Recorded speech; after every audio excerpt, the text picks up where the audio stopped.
ആലപ്പുഴയിൽ 2020 ആരംഭിച്ച ഇലഞ്ഞിമേൽ എണ്ണക്കാട് ആൽത്തറ ജംഗ്ഷൻ റോഡിന്റെ നിർമ്മാണം ഇന്നും പാതി വഴിയിലാണ്. റീബിൽഡ് കേരള പദ്ധതിയിൽ 8 കോടി രൂപയാണ് റോഡിനായി വകയിരുത്തിയത്. പദ്ധതി പാതി വഴിയിൽ നിലച്ചതോടെ പ്രദേശവാസികൾ കടുത്ത യാത്രാദുരിതത്തിലാണ്.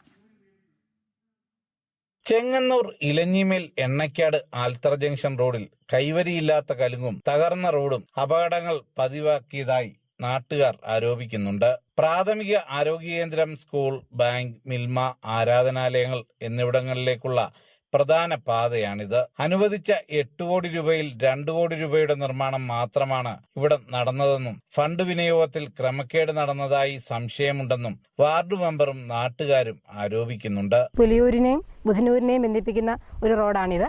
ഇതുവഴി ധാരാളം, അതായത് മാന്നാർ ഭാഗത്തേക്കും ഒക്കെ പോകുന്ന ധാരാളം ആൾക്കാർ, സ്കൂൾ ബസ്സുകൾ, പ്രൈവറ്റ് വണ്ടികളും ഒക്കെ ധാരാളം കടന്നുപോയി പലരും അപകടത്തിൽപ്പെടാനുള്ള ഒരു ചാൻസുകൾ ഒരുപാട് ഉണ്ടായിട്ടുണ്ടെങ്കിൽ പോലും ഭാഗ്യത്തിന് തലനാരിലേക്ക് മാത്രം രക്ഷപ്പെട്ട ഒരു അനുഭവങ്ങൾ ഇവിടെ ഉണ്ടായിട്ടുണ്ട്.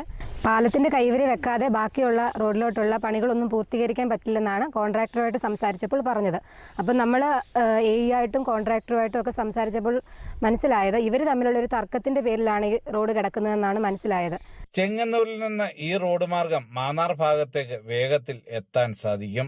എന്നാൽ പലരും അപകടങ്ങളിൽപ്പെട്ടതോടെ യാത്രക്കാർ ഈ വഴിയുള്ള സഞ്ചാരം ഒഴിവാക്കുകയാണ്. പൊതുമരാമത്ത് AEയും കരാറുകാരനുമായുള്ള തർക്കവും നിർമ്മാണത്തിന് പ്രതിസന്ധി സൃഷ്ടിച്ചിട്ടുണ്ട്. ഈ റോഡ് 2018 പ്രളയത്തിൽ തകർന്നതാണ്. അതിനുശേഷം റീബിൽഡ് കേരളയിൽ ഉൾപ്പെടുത്തി 2020 പ്രവർത്തനം തുടങ്ങിയതാണ്. ഇതുവരെ ഈ റോഡ് പൂർത്തീകരിക്കാൻ സാധിച്ചിട്ടില്ല. അതുമാത്രമല്ല, ഇവിടെ ഒരു കലിംഗ് ഉണ്ടായിരുന്നു. അത് ഒരു 6 മാസം മുമ്പേ പണി തുടങ്ങിയിട്ട് ഇത് പൂർത്തീകരിക്കാൻ പറ്റില്ല. ഇത് കാരണം ഇതുവഴി നിരവധി സ്കൂൾ ബസ്സുകളും സ്കൂൾ കുട്ടികളും യാത്ര ചെയ്യുന്ന റോഡാണ്. ഇവിടെ സ്ഥിരം അപകടങ്ങൾ ഉണ്ടാകുന്നുണ്ട്. ഇതിന് അത്യാവശ്യമായിട്ട് അധികാരികൾ ഇതിനൊരു പരിഹാരം കാണണമെന്ന് മാത്രമേ ഉള്ളൂ ഞങ്ങൾക്ക് പറയാനുള്ളത്. പക്ഷേ ഈ അൺസേഫായിട്ടുള്ള ഈ പാലത്തിൻ്റെ കൈവരികളും മറ്റും എത്രയും പെട്ടെന്ന് തന്നെ പുനർനിർമ്മിച്ച് തരണമെന്ന് മാത്രം ഒരു അപേക്ഷ മാത്രമേ ഉള്ളൂ. ഈ റോഡ് 2018 പ്രളയത്തിൽ തകർന്നതാണ്. അതിനുശേഷം റീബിൽഡ് കേരളയിൽ ഉൾപ്പെടുത്തി 2020 നിർമ്മാണം തുടങ്ങിയതാണ്. ഇതുവരെ ഈ റോഡ് പൂർത്തീകരിക്കാൻ സാധിച്ചിട്ടില്ല. റോഡ് അടിയന്തരമായി പൂർത്തിയാക്കാത്ത പക്ഷം ശക്തമായ ജനകീയ പ്രതിഷേധം ആരംഭിക്കാനാണ് പ്രദേശവാസികളുടെ തീരുമാനം. ജനം, ആലപ്പുഴ.